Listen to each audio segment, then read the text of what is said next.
இருக்கணும் அப்படிங்கிற அடிப்படையில் நான் இப்போ ஒரு தனி நிறுவனத்தை நடத்தி இருக்கிறேன்.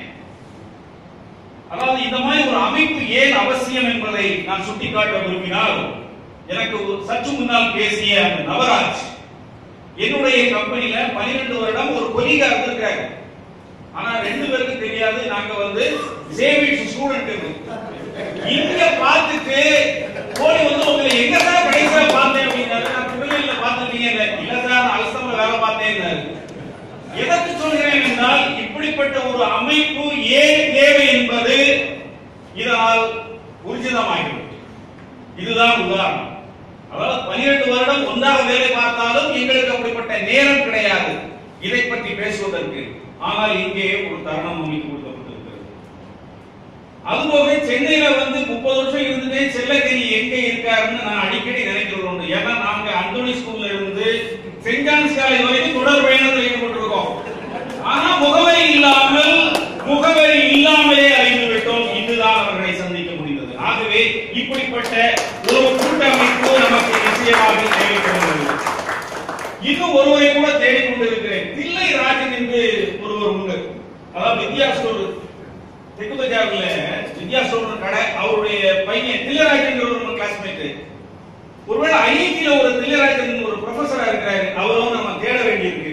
அதனால அதை நம்ம இதுதான் நம்மளுடைய தேடல்களை துவக்க வேண்டிய ஒரு கட்டாயத்தில் இருக்கிறோம். இந்த சேவிட்ஸ் பொறுத்தவரை சொல்லணும்னா, நான் அந்த பரிமாண வளர்ச்சியில் நாங்கள் ஒரு பேட்ச் சொல்லலாம். எங்க பேட்ச் ஒரு பரிமாண வளர்ச்சியில ஒரு பேட்ச். ஏன்னா 73ல தான் முதல்ல ஸ்ட்ரைக் வந்துச்சு. அன்னைக்கு பார்த்து எனக்கு டைபாய்டு. ஆகையினால ஃபாதர் லூர்தராஜ் ஒரு லிஸ்ட் வச்சிருப்பாரு. அந்த லிஸ்ட்ல நான் ஆட் ஆயிட்டேன்னு நினைக்கிறேன். ஆகையினால எஞ்சியிருந்த நாட்களில் அதாவது என்னுடைய மெடிக்கல் ரிப்போர்ட்ஸ் எல்லாம் சப்மிட் பண்ணி அப்பா இல்ல என் பையனுக்கு உண்மையிலே டைபாய்டு சொல்லி அந்த ரிப்போர்ட் கொடுத்தாலும் ஒரு அச்சம் இருந்து கொண்டேதான் இருந்தது. அதன் அடிப்படையில ஒரு காரியத்தை உறுதிப்படுத்த வேண்டுமானால் நான் ஒரு நல்லவன் என்பதை ரெட்டிப்பாக உறுதிப்படுத்த வேண்டிய ஒரு நிலைமையில் இருந்து, ஆனால் எந்த அளவுக்கு இருந்தது என்றால், நான் 10ஆவதுல என்சிசில சேரணும்னு ஆசைப்பட்டேன். வழக்கமா 10ஆவது ஸ்டூடெண்ட்ஸ்க்கு என்சிசில பெர்மிஷன் கொடுக்க மாட்டாங்க. அவங்க 9th சேரலாம், இல்ல 8th சேரலாம், 10th வெளியே வந்துடணும். நான் 10ஆவதுல சேரணுங்கிறேன். அப்ப ஃபாதர் லூர்தராஜ் சொல்றாங்க, he is a good fellow, he can concentrate both in academics as well as in this. அந்த சர்டிபிகேட் கொடுத்தார். அதன் அடிப்படையில் நான் 10th என்சிசில சேர்ந்து 11ல நான் சார்ஜென்ட் ஆறேன். அதுல அந்த ரெக்கக்னைஸ் சாரும் எனக்கு அறிவு இல்லாட்டாலும் என்னுடைய ஆளுமை தன்மையை, என்னுடைய தலைமை குணத்தை அவர் உணர்ந்து என்னை அந்த ஒரு சார்ஜென்ட் போட்டாங்க. சமீப காலத்துல அந்த நாஸ்டாலஜிக்காக உள்ள அப்படி போனா நம்ம பழைய கட்டடங்கள்லாம் இருக்கான்னு பார்த்தேன். முதல்ல போனது 60G இருக்கா, 60G இல்ல, எனக்கு புது கட்டடம் வந்தது.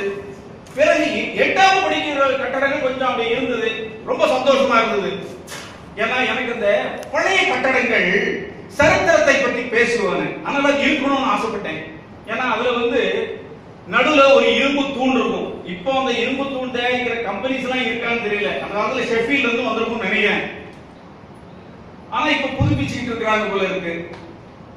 ஒண்ணு ரொம்ப மனசுல எனக்கு தொட்டது என்னன்னா, அவர்கிட்ட சொன்னது போல இந்த பிரேயர் இருக்கு பாத்தீங்களா கிளாஸ்ல, அது செல்லகிரி தான் காலையில மானிட்டரா இருந்தாரு. அவர் தான் சொல்லணும், நாங்க ரிப்பீட் பண்ணணும். எனக்கு அந்த பிரேயர் ரொம்ப பிடிக்கும். ஏன்னா ஒரு செக்குலர் பிரேயர். இன்னொன்னு, அந்த ஸ்கூல்ல ஒரு கிறிஸ்டியன் ஸ்கூல்னாலும் அங்க ஹிந்து டீச்சர்ஸுக்கும் முஸ்லிம் டீச்சர்ஸுக்கும் நிறைய ஹிந்து டீச்சர்ஸ் இருந்தாங்க. எல்லாருக்கும் சம உரிமை. அதாவது ஒரு கிறிஸ்டியன் ஸ்டூடெண்ட் ஒரு எந்தவித ஒரு அட்வான்டேஜ் எடுக்க முடியாது. ஏன்னா எனக்கு சுப்பிரமணியம் ராஜா உண்டு. அவர் போய் ஃபாதர் லூர்தராஜ் ஏதாவது சொல்லிட்டாருன்னா அவருக்கு வேதம் அது அப்படியே நம்புவாரு. அதே மாதிரி ஒரு செக்குலராக அந்த ஜவேரியார் பள்ளி இயக்கப்பட்டது. அது ஒரு பெருமை சேர்க்க வேண்டிய ஒரு பெருமையாக நாம் சொல்லிக்கொள்ள வேண்டிய ஒரு காரியம். அது மட்டும் இல்ல, இன்னைக்கு உள்ள காலகட்டத்தில் யாருக்கும் அங்க மத போதனையை கொடுத்ததில்லை, நல்ல ஒழுக்கத்தை கொடுத்தார்கள். அதை நம்ம ஆணித்தரமாக சொல்ல வேண்டும்.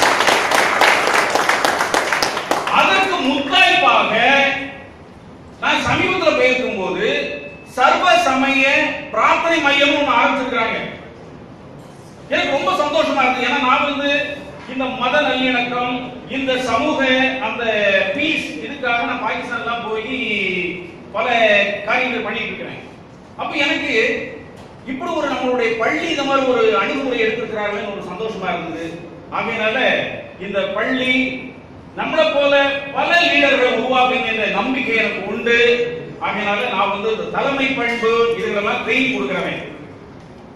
ஆகையினால நம்மளுடைய லீடர்ஸ் இல்ல எமர்ஜிங் லீடர்ஸ், நம்மளுடைய பள்ளியில் இருக்க ஸ்டூடெண்ட்ஸ் யாருக்காகவும் என்னுடைய சர்வீஸை நான் வழங்குறதுக்கு தயாரா இருக்கேங்கிறத இந்த மீட்டிங்ல சொல்லிக் கொள்ள விரும்புகிறேன்.